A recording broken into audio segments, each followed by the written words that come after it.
65% golden retrievers with cancer. Yep. 60% are obese. Life expectancy is plummeting in our dogs. Plummeting.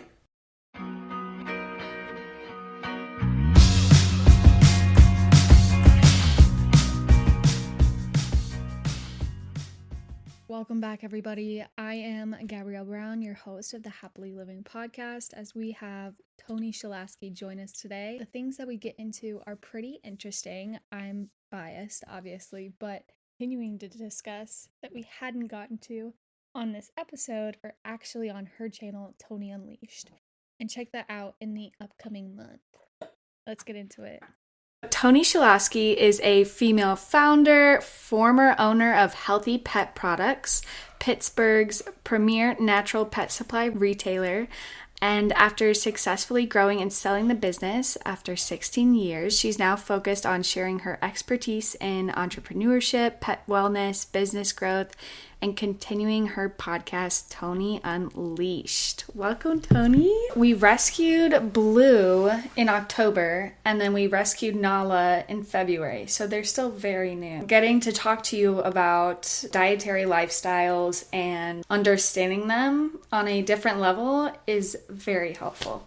I am really excited today because I know that with my new family dynamic, it's been, of course, challenging, but like in a good way. Not every moment is great, but there's so many things I want to pick your brain about because, like you discuss all the time, a lot of vets or majority of the veterinary industry does not go through an educational path in which they understand the dietary needs.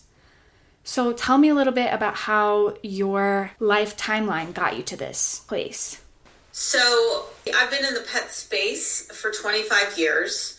I have been feeding raw food to my dogs for about the same amount of time. So about 25 years.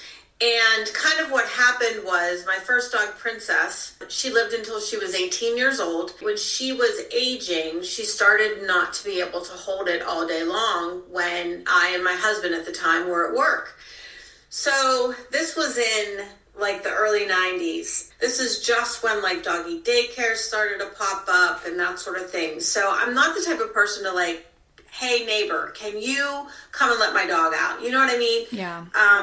For a couple of reasons, but maybe I'll look into this doggy daycare thing, whatever it is. So I pulled out the yellow pages and I saw this listing that said home alone pet sitting. And she was fantastic. She did exactly what Princess needed. It was perfect. So, and I thought to myself, I think I want to do this. So I started my own pet sitting business. That was in 2000. I started my own pet sitting business and I was full-time within a year. Wow. So I did that for 8 years.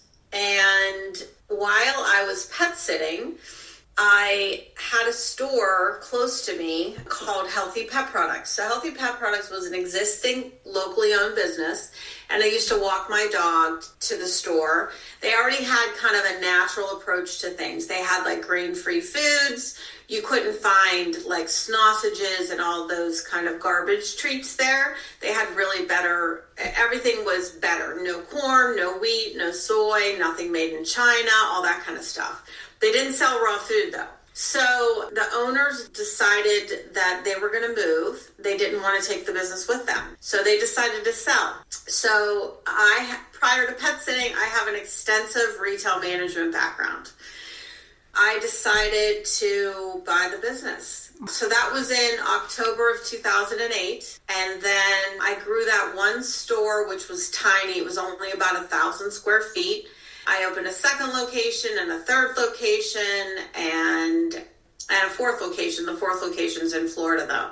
So I had 3 stores in the, surrounding suburbs of Pittsburgh.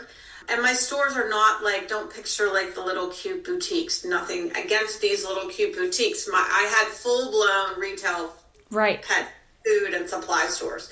2 were over 4,000 square feet, and my last one was, if you understand square footage, it's pretty big. Yeah, that's huge. So, that's bigger than my house. Double. Oh, yeah. it's bigger than most people's houses. Yeah. The average house, I think, is 3,000 to 4,000 square feet. Yeah. So, and then my last location that I just opened in 2019 is over 8,000 square feet. Oh my gosh. So with a grooming salon, I have all of my stores have walk-in freezers.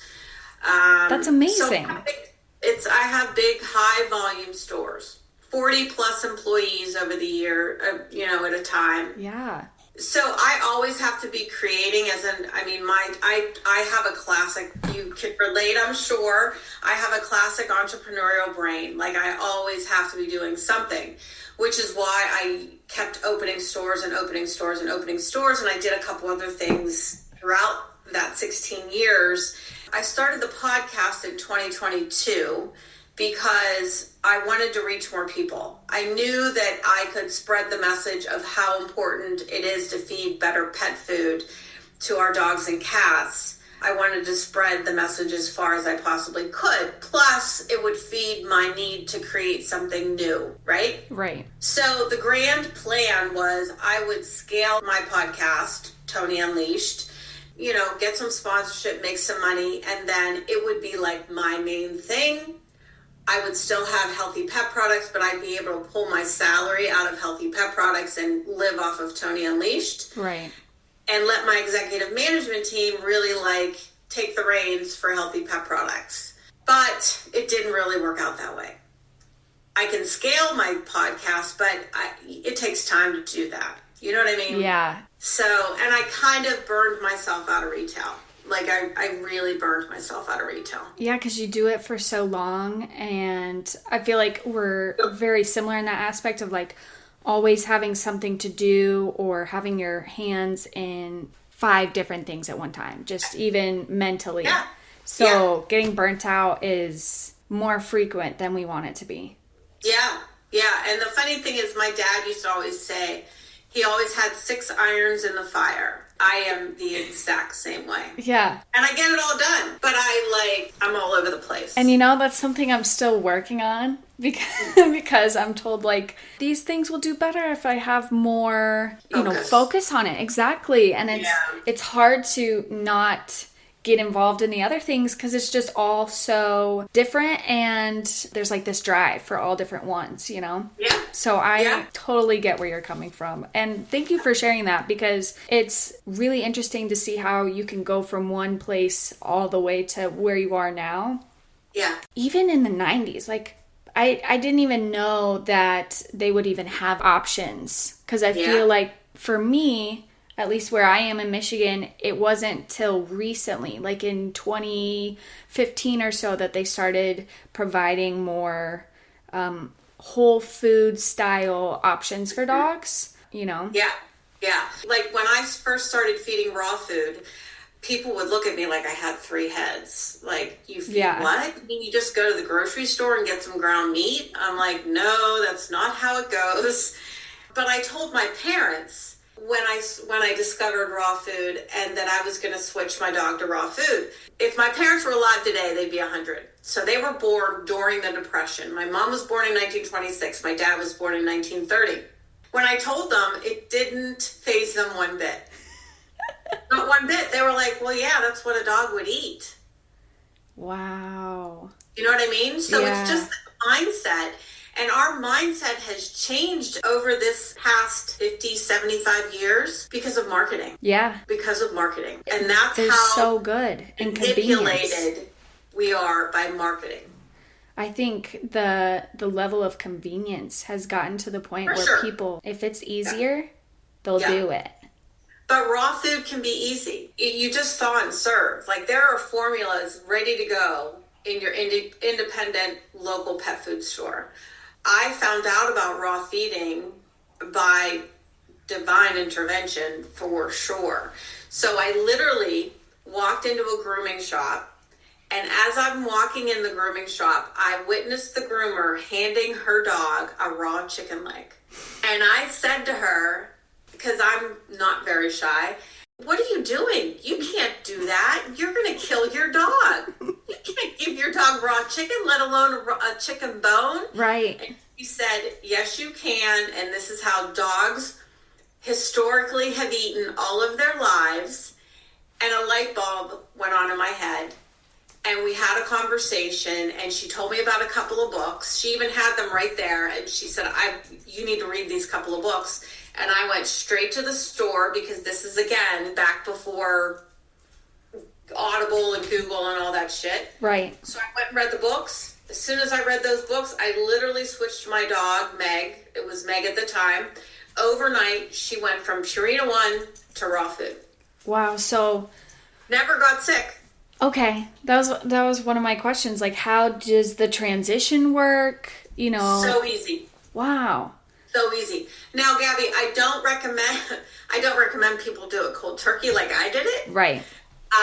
Just to cover my ass and, right. be on the safe side of things. Of course. You don't know, there's so many other things that could be going on in a dog's body that you do want to take it easy. I'm just extreme. So, so tell me, how do you, that kind of leads me into the dietary, almost like a food pyramid, right? Like, how do you provide all these things? Because I saw on your Instagram, you're showing certain supplements and certain things that you add in. So tell us a little bit about, like as a beginner, how you figure that out. So there are commercial raw foods available that your meat, bone, and organ are already ground and frozen and ready to go in a freezer. So I really recommend that is the place to start, because unless you want to go out and buy a grinder, a bone grinder, right, and go to the butcher and get body parts and bring them home and grind raw body parts in your kitchen, there's not very many people. Yeah, sounds intense. are going to go to that level. So the best thing to do is, I don't know where you are in Michigan, but there's a lot of great locally owned pet food stores in Michigan that sell really good stuff. Okay. But all across the country, there are a lot of, like I had, and I still have my Florida store, but there are a lot of locally owned pet food stores that this is what they do. They exist because they believe in feeding raw food, feeding fresh food. If you're feeding a kibble, it should be a better kibble. I'm not a fan of Purina. Right. Get off of the Hills Science diet, especially if it's a prescription one. If it's Royal Canin, there's other options. Yeah, absolutely. I mean, especially when you know what they need, you're not going to like certain brands because you know the truth. You know the quality. You know that it's just marketing at that point. Yeah. And raw fed dogs don't even attract fleas. No way. Yeah, because they're healthy dogs. They don't emit a disgusting odor. Bugs aren't attracted to healthy animals because they're not going to thrive on them. Mm-hmm. They'll still get ticks, but... like those collars or NexGard, like... chemical flea and tick treatments, heart guard, Seresto collars, all bad. Is any of that necessary? Well, is it preventing your dog from getting fleas and ticks? Yes. But there's... I recommend doing natural methods opposed to chemical methods. What are your natural methods that you use? I have a ultrasonic tag that I wear on my dog's collars. It's called the tickless tag. They actually make them for humans too. It emits an ultrasonic wave that kind of repels them. Not 100%. Nothing natural is.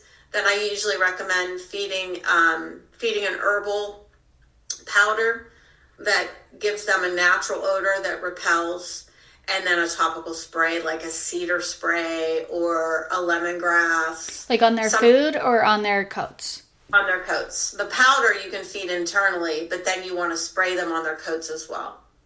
At what point is it just better to actually get it in like a raw food form, right? Or like you said, with dogs and needing supplements for certain dietary restrictions or lifestyles. It kind of reminds me of us, how we have to constantly outsource certain things for supplements that aren't in our food. But, you know, with today's day and age, I feel like there's so much knowledge and just like overall information that is given to us at an overwhelming amount that you don't know which one to do. You don't know if you need to do all of it. If, you know, certain dogs, like my dogs are different. I have a Dalmatian hound mix and then a pit mix. So knowing that even though they're dogs, how do you identify whether or not they may need different supplements or they may need different dietary lifestyles? Yes. So yes, the core diet is what we need to pay the most attention to. So it is imperative that they get most of their nutrients from that core diet. So if you're feeding a high quality kibble or raw food or fresh food or whatever, I'm not big on you need a multivitamin. Most of the multivitamins on the market are synthetically based. Our bodies don't even know what to do with synthetic vitamins, so that's why our pee is yellow. So now there are some that are whole foods. The InClover brand, she makes a great food-based multivitamin, but for the most part, they typically don't need it. So I have one dog, and every case is going to be different. My 14-month-old Great Dane, she just gets a hip and joint support. She doesn't get anything else. She gets raw food, a shit ton of goat's milk, and which is basically a multivitamin. Okay. And her hip and joint support. Now, my 13-year-old cattle dog, he gets a lot of supplements because he has, because he's older, but he's doing great, but he's got bad hips. So I give him hip and joint support. I give him green lip muscle to help with reducing inflammation.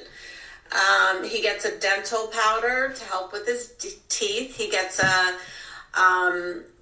what else does he get? He gets CBD Dog Health Ease also to help with his arthritis. His back hips are pretty bad. Wow. So I'm thinking about starting even a baby aspirin or something. Yeah. Yeah. So, now was that something that developed over time, or was that something that, it developed over time. I mean, he's been very active. He also he's Lyme positive as well. Most of my dogs have been actually Lyme positive. Yeah. I have Lyme. So what does that mean for those who don't even know what that is? Lyme disease? Yeah, so they've been bitten by a tick. Right. That is Lyme positive, which injects them with a spirochete. That's a bacteria that likes to really attack the body. And it can attack in the dental cavity. It can attack in our joints. The more antibiotics you do, and this is humans too, the more antibiotics you do to help your Lyme disease, the stronger it ultimately gets. Wow. Spirochete so when they're attacked by antibiotics, they literally go into hiding in our cell walls, and they chemically change their DNA and their makeup and come out even stronger the next time. Right, because it's almost like building an immunity. Yes. Wow. Okay. Yes. And so I've never done antibiotics for my Lyme disease, nor have my dogs ever done antibiotics. Yeah, I mean, especially with antibiotics already killing your bacteria in your gut, like how are you supposed to? That's crazy. So that evidently caused a lot of issues in the dogs too. Yeah, and he's been very active, and my boyfriend Bob and I had Bo together, and my boyfriend used to take him mountain biking and camping. Wow. And, yeah, which was great, but he would let him overdo it. I think a little too much. Yeah. So. And that happens, like when you're out in the wild. I mean, even with us, we overdo it before we even notice. So that's crazy. Okay. So with the supplements, I know we kind of got off track, but I loved it. With the supplements. Oh, I'm sorry. Hold on. My dog is getting into my plant. One moment. No. No, thank you. That's not for puppies. You're killing me. You're killing me. Is Nala eating the plant? No, she gets into the soil. Actually, not this plant, but another plant, our snake plant. She tried to chew, and then she vomited because it's toxic to her. And I had it out of, sight. And that's one of the things, too. It's like, is it something supplemental, or is it something that she's bored, And if she's going for the soil, there are minerals in soil. And if she goes outside, so the interesting thing was when I was a pet sitter for 8 years, I watched dogs. I noticed over the years that dogs would often go for the taller, wide blade grass. My dog included. Meg used to eat a lot of grass, and she wouldn't throw it up. And a lot of dogs don't. But one of these days, I'm going to take that wide blade grass and send it to Penn State and have them do a chemical breakdown of it. Guarantee you there's something good for their digestive system that they go for. And try to notice this when you walk your dogs. If they're going for that wide blade, taller grass, unless you're in an area that you think it's possibly been sprayed with chemicals, don't let them eat it. But if it's an area that you know has not been sprayed, let them eat it. Yeah. Even if initially they throw it up a little bit, but then over time they start to really adjust it, you'll see it come through, and that is just natural roughage. I love that we're talking about this because I've actually been having a lot of different difficulties with both of them. I've always been very for raw food, and it was challenging in the forefront because when you don't have that type of accessible time and information, at least from my point of view, I'm just kind of overcompensate for anything that was missing in their diet. We tried different brands, and it just seemed like he was great before we did things. And they had crap kibble at the shelter. I mean, it's the shelter. They can't really afford to do different things. Yep. And when we were doing different things, we would slowly introduce it, of course, but it was almost like, okay, these are great brands, but he's still not having a good stool. The gut being related to their emotions, his energy reactions, his aggression was different depending on what the dog food was. Sometimes he was feral and very reactive, and other times he was just fine. Recently, he's been eating grass, like you were stating. He didn't always eat grass. We don't get pesticide treatment on our yard. Letting him eat it I know that it's beneficial for him, but at the same time, and it kind of provides a light bulb to me as to, okay, there's something missing in his diet. His stomach's hurting, something's going on because he never used to eat grass. And now Nala's eating grass. They're getting into my plants. And it just seems like all of these great brands, great things are just kind of making things worse, which I'm glad I'm talking to you about because it's what do we do? I'm confused as to where to go, right? Because I'm not sure what exactly is going on since we give them this, I'll go grab it. It's this vitamin powder that is full of all of these different things, and we looked through it to make sure that there was no synthetic ingredients, artificial flavors, natural flavors, anything that is not necessarily found in the wild that they would have in their ancestry. Think about when a human tries to clean up their diet and eat less processed food. So a lot of times we end up feeling worse before we get better. We can get flu-like symptoms, we get cranky because we're actually detoxing off of all of those chemicals, all of that, everything that's in that processed food, our bodies are detoxing. So what you're explaining to me makes complete sense. Plus, you have 2 brand new dogs, and you're trying to switch them from God only knows what that the shelter was feeding to a healthier diet. So they have there's so much going on in their world right now. Oh, man. And it's tough because it seems like at a perspective trying to do all these things, but then you don't realize the time that you actually have, the range in which to adjust, that adjusting period. And you know all this at your core, but these are your dogs. So even me, Gabby, like when something is up with my dogs, sometimes I can't look at it objectively enough. Yeah. To fix it. Yeah. Absolutely. So I call a friend of mine, or, because I am not one to go to the vet. I self-diagnose and I self-treat myself and my Yes.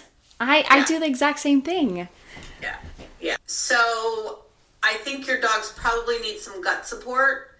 I would do, if you don't already have a pro or a pre, my go-to is typically Optigest, which is made by InClover.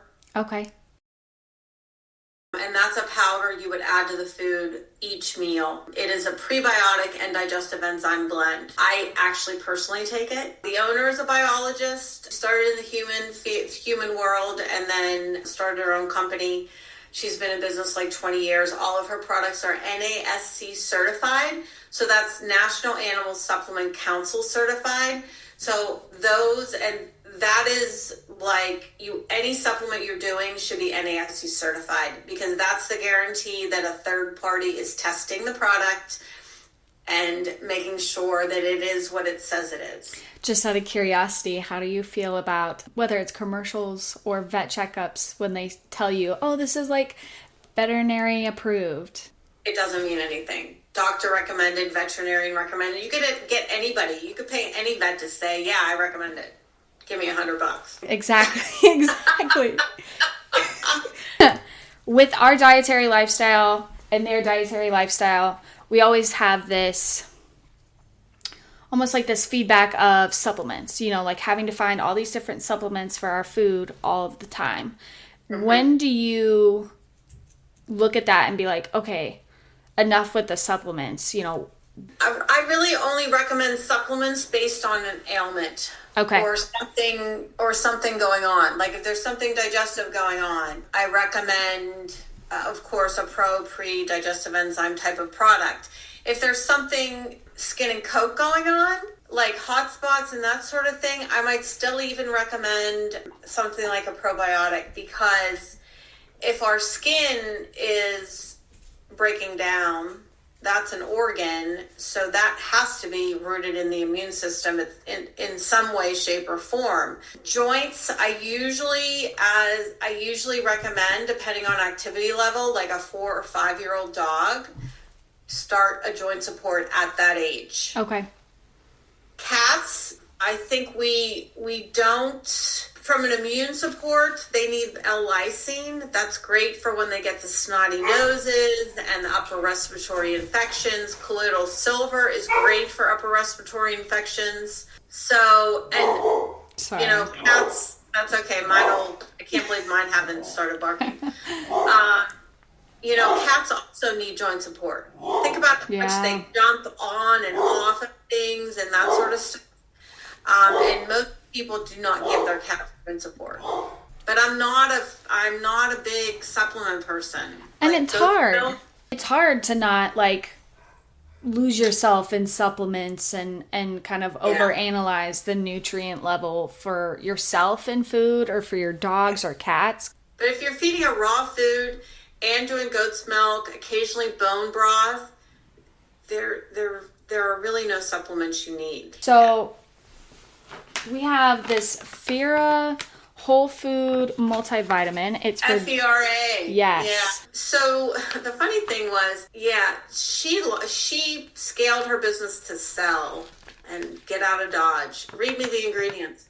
So it's bovine liver, apple, blueberry, carrot, cranberry, dried kelp, pumpkin seed, broccoli, spinach, dried chicory root, ground alfalfa grass, ground oat grass, ground wheat grass, ground barley grass, bovine heart, bovine kidney, bovine pancreas, dried bacillus coagulans fermentation product. And that's made in the USA? Yes. NASC certified? Yes. Yeah. Yeah, why did you grab that one?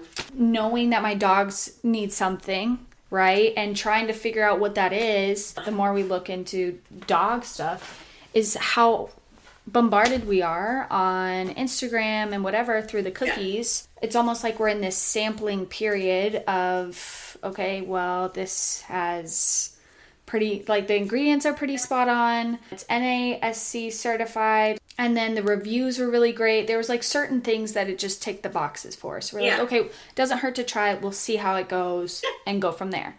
Yeah. The one thing that stuck out to me was that it was for dogs and cats, because I find that how can it just be one size fits all when they're two different species? Like that just doesn't really make any sense to me.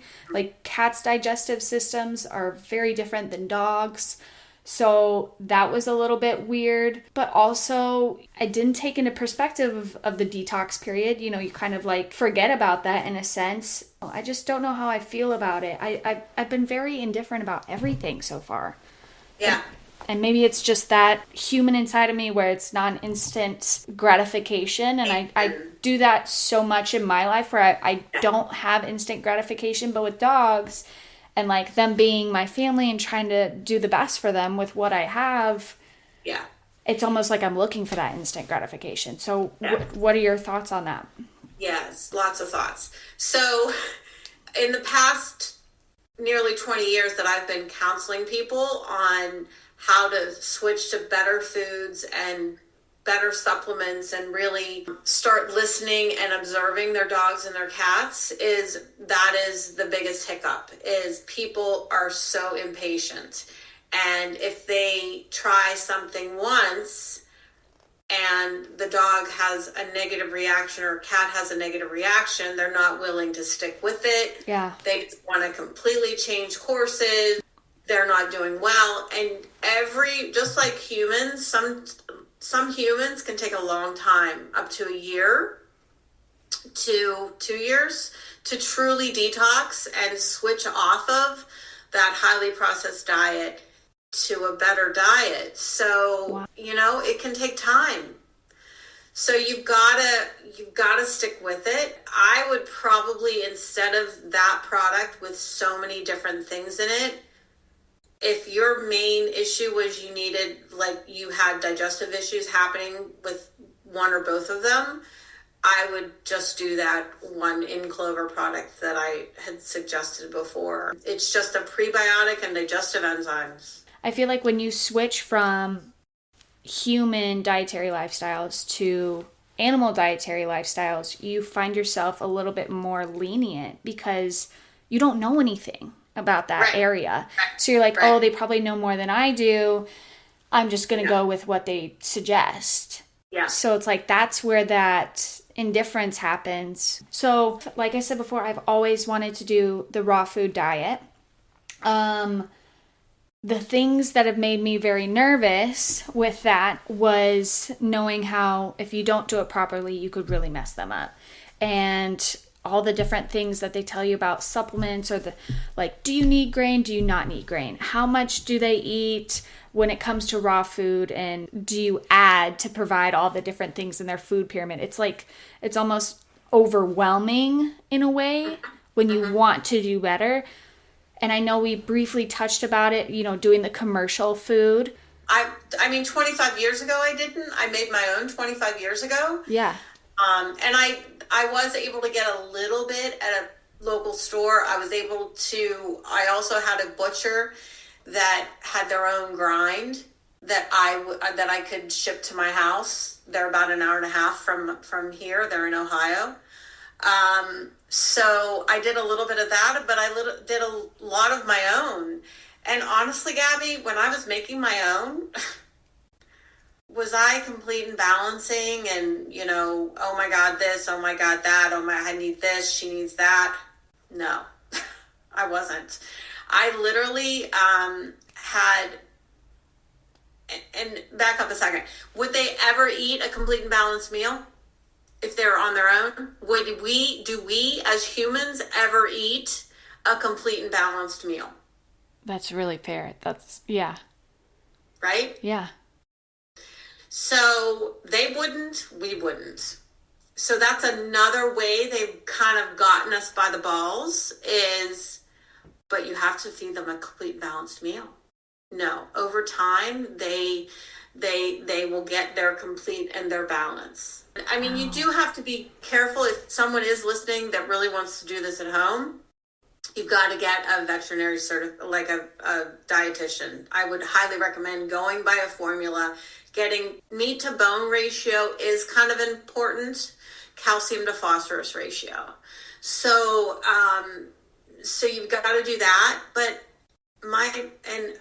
I'm not recommending people do this, but when I started feeding raw food, Meg, I was juicing at the time, and I would save the pulp. And if you juice, you can do this, but I would save the pulp and incorporate the pulp as her veggies and her, fiber. Her fiber. And I had bone meal, and I would go to the grocery store and get meat, and I would combine her meat with a bone meal or an eggshell powder, some vegetable fibers. Oh, awesome. Not break down cell walls of vegetables. Okay. So they have to go through a juicer or a Cuisinart, that really pulverizes it. So it's best to give them raw. So it worked really well if you juice.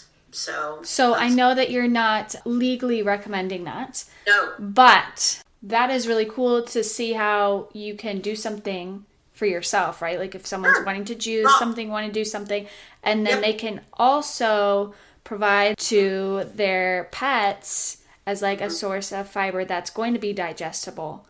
Because a lot of the times we find ourselves with no time. That really helps. Yes. Raw eggs. Wow. So, okay. Raw eggs. Raw eggs. I'm blowing her mind. My thought was that raw eggs are great. Yeah. There is another side where even Ben was like, I thought, they could get salmonella. Salmonella. Yeah. And I think that's with the shell, but then you can also, you give them a shell, you don't give them the shell, you take the egg membrane out of the shell. Like, walk us through this process. When I got Blue the first time, I was doing all the bells and whistles. Like, I would give him some chopped bell pepper, which could have been a problem because I realized he may not have been able to digest that. But at the time, I was doing like chopped bell pepper just a little bit, and an egg, goat's milk, a little bit of cinnamon, some local honey. Like, I was doing all 9 yards. And then every now and then I'd do like blueberries, some sweet potato, broth. We'd take the eggshells, we'd grind it up, we would put a little bit on their meal. So everything was great and dandy, but again, like you said, the detox period. Doing too much shit. That was, yes, it was too much.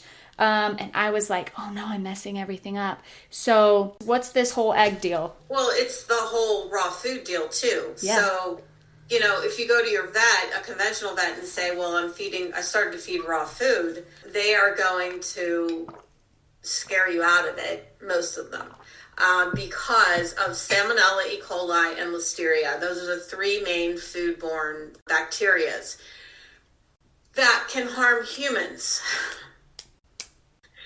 So dogs' digestive tracts are much shorter than ours. They get food in and out very, very, very quickly. Their digestive acids within their digestive system are much, much, much stronger than ours. So, Gabby, I literally have witnessed my dogs bury bones, dig them up 2 weeks later, eat the marrow out of the center, and not get sick. Never in my 25 years that I've been feeding 100% raw food to all of my dogs in that time frame, never have they been sick. Dogs are more likely to get sick from bacteria growing on kibble that people bring home the bag from the grocery store. They dump it in their plastic bags. That kibble is sprayed with grease for palatability. Plastic is porous, right? Yeah. So those oils build up in that plastic container and go rancid. Nobody ever cleans their fucking kibble container. I shouldn't say nobody, probably 5% of the fucking population. So So, and as a pet sitter, I saw all this. I would see even the plastic bowls that nobody cleans the plastic bowls. They just keep dumping kibble in, dumping kibble in, dumping kibble in. Yeah. Oh my God. Yeah. So there is high pressure HPP. There's a process called HPP, high pressure pasteurization. You'll see cold pressure processing. You'll see high pressure processing because, the whole pasteurized word, they think they're fooling us by not using it. So, but there is, because the FDA has a zero tolerance for raw pet food testing positive for Salmonella, E. coli, and Listeria because they're trying to shut us down. Yeah, they don't want That doesn't surprise me, right? Right? I mean, people are being arrested for selling raw milk. So anyhow, a lot of companies have chosen to do HPP, and a lot of companies feel like if they don't now, it's becoming so prevalent that the FDA is doing this that they feel backed into a corner. Recently, when commercials come up on Max or whatever, you notice the prevalence in certain brands that I feel like are much more discussed in a negative light.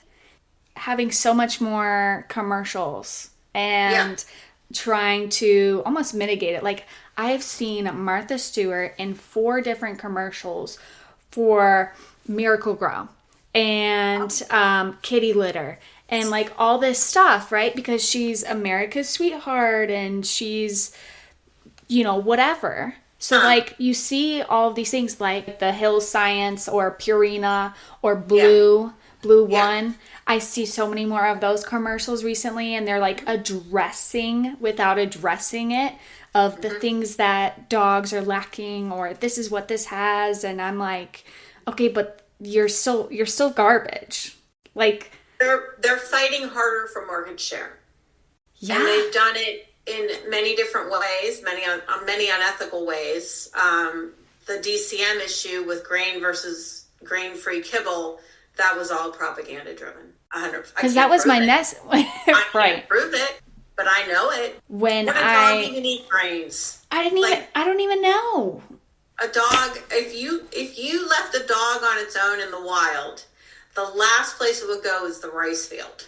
That's a really fair point. Right? Would it eat some grasses along the way? Yes. Would it eat the contents of a kill, the contents of the stomach? They call that offal, OFFAL. Would it eat the contents of the stomach? Yes, it would. Those are fermented grains, berries, right? Yeah. Fermented. Already partially broken down. So we had, at one point, run out of dog food, and we had to go to the store because we usually get it on Amazon or something. And it wasn't going to be here in time, so we did the grain-free version. And I just noticed they were getting sick. They were having, like, less consistent bowel movements. It wasn't harder stools. It was very much, like, very free-flowing. I'm trying to make this as gross free as possible, but it was just not great. And now from our previous topic of their detoxing. But in that moment, I'm just like, oh my gosh, like this doesn't work for them. Like, and I kind of did half and half, right? I did half grain free, half regular. It's the same dog brand food. It's the same kibble. Like, it's just one's grain free and one's without. And they were it just seemed like it wasn't going well for them. And so I was like, oh, I don't really, want to do grain-free. It doesn't seem to work out, but... If you're switching from a kibble to a kibble, you do have to take it slow. 25% new food, 75 old for 4 to 5 days up to a week. Okay. Then go 50-50, and then 75 new, 25 old. Like, so it could take 3 weeks to get your dog switched to a different kibble. Wow, okay. So it's not necessarily the nutrient profile that made your dog sick. It was just the cold turkey switch from kibble to kibble. Yeah. It's harder to switch from kibble to kibble than it is kibble to raw. Interesting. And my dog, like when you feed raw, you can switch between brands, switch between proteins, morning to night, and there's no digestive issues. That's a great segue. Someone who's wanting to do raw, Yeah. between Ollie on everyone's feed and Farmer's Dog and Booked. Like every different one. How do you pick? How do you know, oh, this is just marketing. This is just another brand that decided to do what would make money and simple, outsourcing cuts corners, but they're doing good. Dogs aren't getting sick. Like, how do you know which one to do? How do you know if they actually are good? And you just decide. To be honest with you, in the raw food category, they're all good. I could split hairs and tell you the differences between each of the brands, but for someone and raw food is not as accessible online because you're paying a lot of money to have that product shipped to you frozen. Yeah. So you really should go to your independent pet store. Okay. For two reasons. They know how to help you. Chewy doesn't fucking know how to help you. Amazon definitely doesn't know how to help you other than just return your product. Right. So you should use them as a resource, and you have many options there. Okay. But if you only have a PetSmart or a Petco, Stella and Chewy's is a brand, Instinct is a brand, Primal is a brand. Those three frozen brands, they do more than just raw. They are available in big box stores. My sussy forefront was like, I don't know if Ollie's that great or if they're just really great at marketing, Exactly. And Farmer's Dog is a marketing company. They are not a pet food company. And that was my second one. Like, Farmer's Dog is so unbelievably expensive. Unbelievably. Like, we had to decide based off our budgeting and lifestyle and trying to do the best we can. We decided not to do Farmer's Dog, stick with this kibble, which wasn't what we wanted to do, but then get Farah, and hopefully that would actually be better. And now I'm not so sure if that was the right thing, Yeah. I mean, it's hard to figure out what the right thing is to do, how long to do it. I mean, my podcast, it's pretty much all I talk about other than having nonprofits on, is, I talk about raw food, I talk about allergies, I talk about supplements. It's kind of a rabbit hole, but that's why you have a podcast. It is why I have a podcast, but I don't want people to overthink it. I think, and barring any severe issue that a dog or cat is having, we have to trust in their instincts. If your dog doesn't want to eat a meal, don't freak the fuck out over it. Let your dog not eat a meal. They would naturally fast in the wild. They would never. Fasting is good for us as human beings. Fasting is good for them too. They would never be served 2 meals a day. Interesting. So if they don't want to eat, it's okay. They know what's best for them. We have to believe in that. We have to get quiet within ourselves and listen to our dogs. They can't talk, but they're communicating to us. So I've heard this statement before. It was that dogs do not have the ability to self-regulate eating habits, just like us. Like, if there's food available for them at all times, they're going to eat it. They have no... dog. I have 2 dogs, and Bo would eat drywall. Bo would be the dog that would eat himself till he exploded if he had food available. Layla would self-regulate, but I don't agree with the grazing method. A lot of people will say, but it works for my dog. Okay, well, that's your dog, and you can do whatever you want. We live in America. We can do whatever the fuck we want. So for grazing, what makes you so against it? So mostly for cats, it puts them in a constant state of dehydration. Many cats end up in renal failure, and that's why. Cats do not even have the enzyme amylase, which is what we need that enzyme to break down carbohydrates in our body. Kibble has to have a carbohydrate in it because it's the starch, it's the binder. And cats can't even break that down. And we wonder why they end up in renal failure. We wonder why they end up diabetic. We wonder why they end up obese. Wow. With dogs, so their first 3-4 years of life, they do great with grazing, but then the weight starts to tick up because their metabolism drops. But again, it comes back to that carbohydrate spike. So they are munching on sugar all day long. Okay. Let's talk toys. Dogs, I saw you have some really cool toys on your website. Dogs are, for those of you listening, dogs are given stuffed toys for a variety of reasons, specifically fulfilling their natural instincts, addressing behavioral needs. They can mimic prey for hunting breeds. They offer a sense of companionship. They reduce anxiety and boredom. But my dogs cannot have stuffed toys. They made it very clear that they will eat every part if possible and get blockages. Blue has thrown up so much stuffing that I have just at this point just completely stopped. Yeah. He will just chew off bits and pieces of whatever toy. I mean, even a rope, he'll like just chew off bits and pieces. And then he'll eat it. So no ropes. Here's the deal with ropes. Most ropes are cotton fiber. So cotton is one continuous fiber. So if they're ingesting cotton rope, that can get twisted up in the digestive system. There are ropes that are made from hemp. Hemp is a very short fiber. They're not as durable as cotton, but if you want to try hemp ropes, I would try hemp ropes. Okay. The brand I love for them is From the Field. Just a couple that owns them, and they're based out of Washington State. They do really thick, heavy duty. I'd show you Layla's, but Layla has like a 3-foot long one. It's about this thick. Wow. With nuts in it.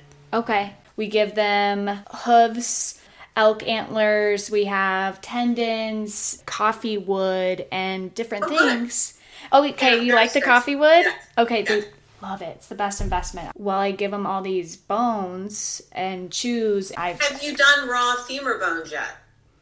No. Okay. So I do recommend trying raw femur bones. You can probably get them at Premier Pet Supply or your local butcher. And your dogs need at least 4 inches long. And I'm talking this way, 4 inches long of a femur bone.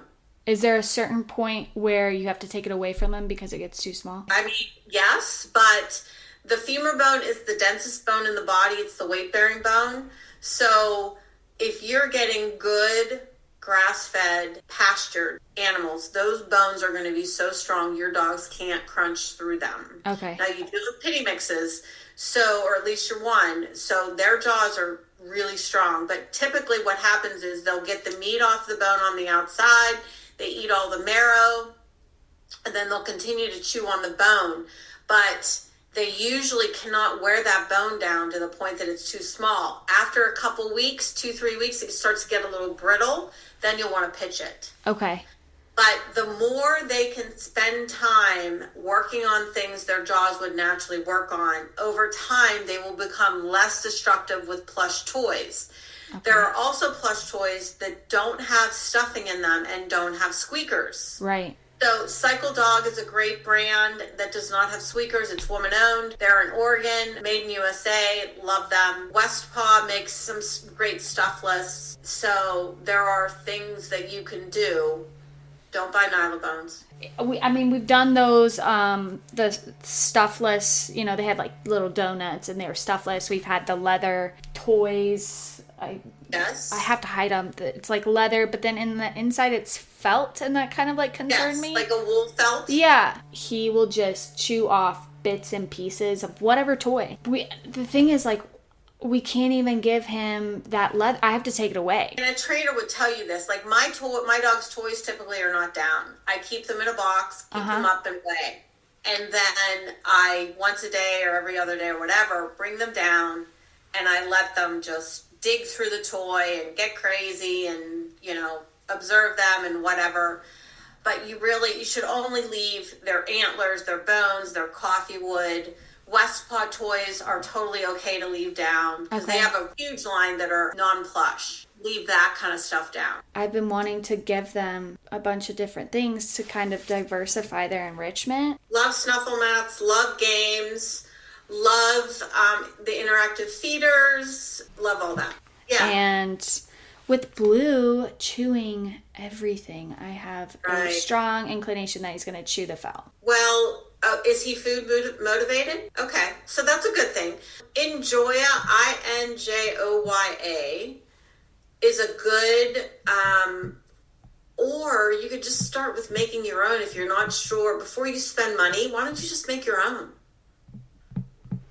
Gabby, you can take a couple of dish towels from your kitchen, old dish towels, put some treats in it, roll it, put some treats in it, roll it, put some treats in it, roll it, tie it, put them in a cardboard box, get one, or you can get, those balls that have all kinds of holes in them. Mm-hmm. You can take that towel and wedge it through the ball. Okay. You know what I mean? Yeah. Start with that kind of stuff. And that's great because I feel like a lot of the times we just want to get stuff when we can kind of make it. And then we're just adding more to consumerism and all the landfill, and just start with that. Okay. And see how creative you can become doing your own thing. With you being in the environmental world, I want to share with you more about Westpaw if you don't already know about Westpaw. They're based in Montana. They're in Bozeman, Montana.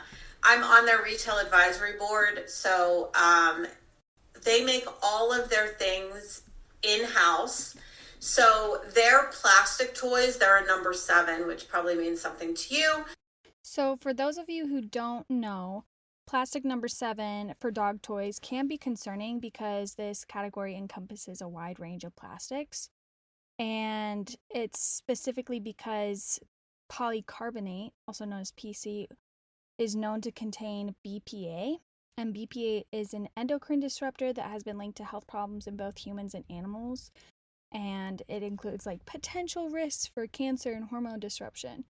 But I looked more into Westpaw, and Westpaw specifically addresses these concerns regarding their dog toys, which are made from Zogoflex and C-Flex materials.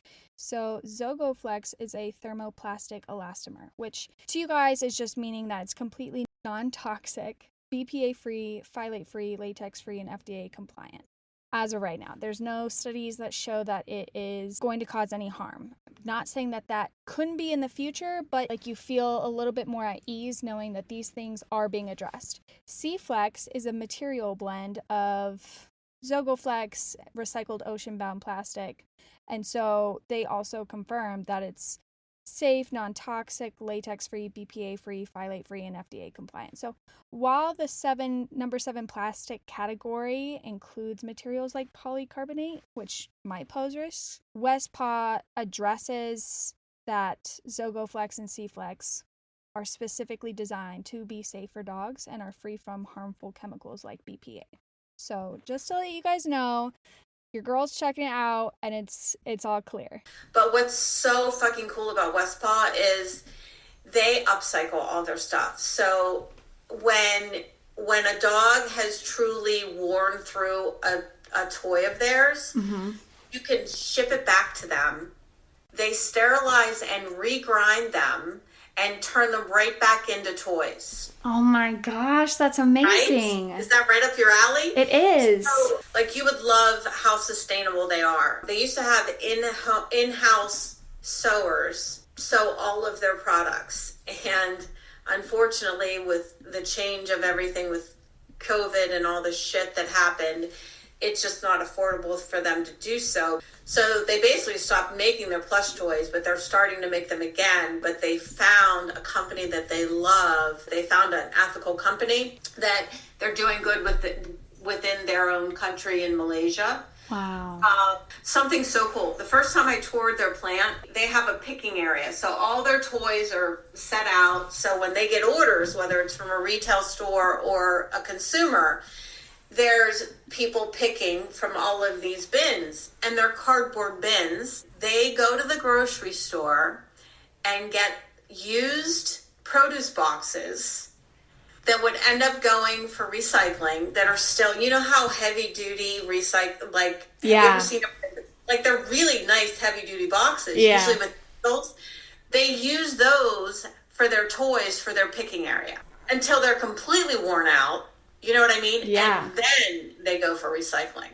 So essentially Westpaw is a sustainable dog toy company. Yeah. Yeah. That's awesome. Because we had all these dog toys from Chewy, from my family's dog, that when he passed away, he had boxes and boxes full. So I was like, oh, this is great. Like, we'll give it to Blue. Then he was like doing all these things, eating it. Like, while they're so fun, marketing, you know, you're just drawn to it. It was just something that, like, I felt at some level is so much waste. Because they chew it, they rip it open, which doesn't take them much time. I have 3 bags in my garage. So it's like, that is literally just plastic, nylon, just sitting there and is going to a landfill because it's not going to be used. It is. So I was trying to see if I could somehow find a company that takes it all and upcycles it.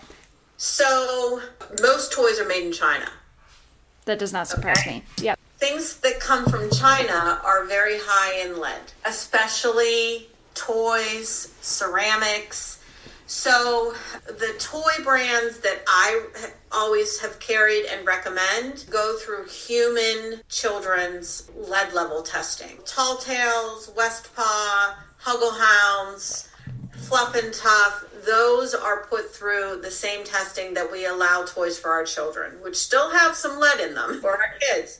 But anyone listening that uses ceramic bowls, please look to see if they're made in China, because if they are made in China, they are very high in lead. So Chewy does some good things. So anything that you buy that you're like, oh, my dog or cat's not eating, whatever, they're like, donate it. They just credit right away. They're big enough. They can do that. Yeah. Your independent local pet food store can't afford to do that. Right. Can they absorb some of that return stuff?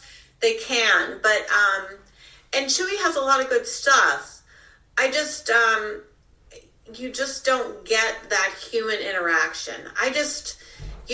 We need to get back to human interaction. Yeah, like the small town, small business style. Yeah. For Westpaw, they have a line called C something, but they use 30% sea-bound plastic. Oh, wow. And that's super expensive. People don't realize. Like taking sea-bound plastic? To commit to using a percentage of sea-bound plastic, it's expensive for them to buy that sea-bound plastic. No way. Yeah, it is. That's crazy. Yeah. And they also create recently a beef stick that they've sourced from a regenerative farm in Montana. That's awesome. Talking about natural chews, I saw you had those. Is it like a Himalayan salt lick? So I have, the Himalayan cheese. Yes. So I saw that in, I don't know if you've seen this brand before. Yeah, Bully Bunches. I am such a sucker for getting the dogs anything. Well, we got this trail mix, which is like full of different stuff. They got the braided pizzles. Evidently, we were told that, because they're natural, they don't have this smell. And a part of me was like, well, natural, you typically have a smell. But she was like, the way it's dried, like, it holds the smell, blah, blah, blah. Nala, she had half of it and she threw up. That kind of concerns me and wants me to not give them this for a little bit because I don't really know to what extent why she just threw it up. Like, they have these all the time at different things and, like, throwing it up is just so they've had Bully sticks, but not that brand? Correct. Are those made in the USA? Brazil. Ingredients, beef. Okay. So Brazil's not necessarily bad. So no, I love Bully sticks. My dogs get Bully sticks all the time. The reason why some smell more than others is because of how well the urethra is flushed. So they typically flush that urethra with hydrogen peroxide, which is safe and clean, and then a water flush. But no, if it's not cleaned out well, then you have a lot of urine sitting in there, and then they dry it, and then your dog chews on it, and there's your smell. Okay, that makes sense. Is So there... you're going to have odor. Yeah. Because it's a body part. You're going to have odor. And I'm not even against the odor. I just figured it's a part of it. But sometimes some of them are really bad. Yeah. Yeah. But these have no odor. Like none. I would question what they are flushing it with. Sterilized with. Okay. Because they could be going through a bleach bath. We don't know. Right. We don't know. They don't have to tell us. Yeah, they don't have to divulge that information. Which, nope. I would not recommend those. Okay. Especially if your dog's got sick. That's the part of me that was like, this is kind of sussy. So, I feel like so many toys are surrounded with food. I don't want it to be a downside, but is there a downside to just constantly like offering things with food all the time? Because I don't want to make him overweight. You know what I'm saying? Correct. So there's not a downside to using treats for training, using treats as enrichment, keeping your dogs busy, especially if they have anxiety or whatever's going on. Yeah. But the problem ends up being that we as humans cannot restrict from their meal. So anything we are putting into that interactive feeder, that is caloric intake. If you start giving your dogs raw bones, that is caloric intake. It's a lot of caloric intake. So you have to take away somewhere else. Uh-huh. So you ultimately have to take away from each meal if you feed 2 times a day. Human beings have a hard time doing that. Thank you so much, Toni, for everything today. Thank you. Yeah. So, summarize, raw food is always better. Grain-free is not a problem because they don't really go after grains in the wild. There are so many other brands that provide all the things that we're searching for. And if you're not around Premier Pet Health Wellness, there is Stella and Chewy's, Instinct. You'll find if there's, most PetSmart and Petco's have. There's also Pet Supplies Plus. Most of those chain stores have freezers. Another brand in those freezers, you'll find Primal, Instinct, Stella and Chewy's. They've been around forever. They are brands that I carried years ago, but they've gotten venture capitalists and gone, mass market. And I'm not saying they're bad. I just like to support smaller brands. Absolutely. We discussed how the different cleaning methods in raw hides and chews, not raw hides because the raw hides are actually not good for you at all, but the chews, the different cleaning methods affect the level of smells, but also if there's no smell, you need to figure out whether or not they're bleaching it or not, because that could be a huge problem to your dog's health. If you're wanting to do enrichment, start with putting together pieces from your house, right? The towels, rolling them up, sticking them in boxes and knotting them, doing different things that provide them that enrichment. Yep. Cool. There's an army of us out here talking about saving our dogs and cats and feeding them better because over 50% are developing cancer. Yeah. We have to stop that. We have to start being more responsible pet parents. I feel like what's different about my podcast, I try to keep it basic. And even though it's a serious topic, I try to keep it lighthearted and we joke around and we laugh and, I swear and interesting and fun because I want people to learn as much as they can. Anyone is more than welcome to email me at toni@toniunleashed.com. My Instagram is toni.unleashed. I'm on Facebook. My YouTube channel is coming. That's a whole long story that nobody needs to hear. That's awesome. I'm really excited for everyone to just come and find you and listen to you. Yes.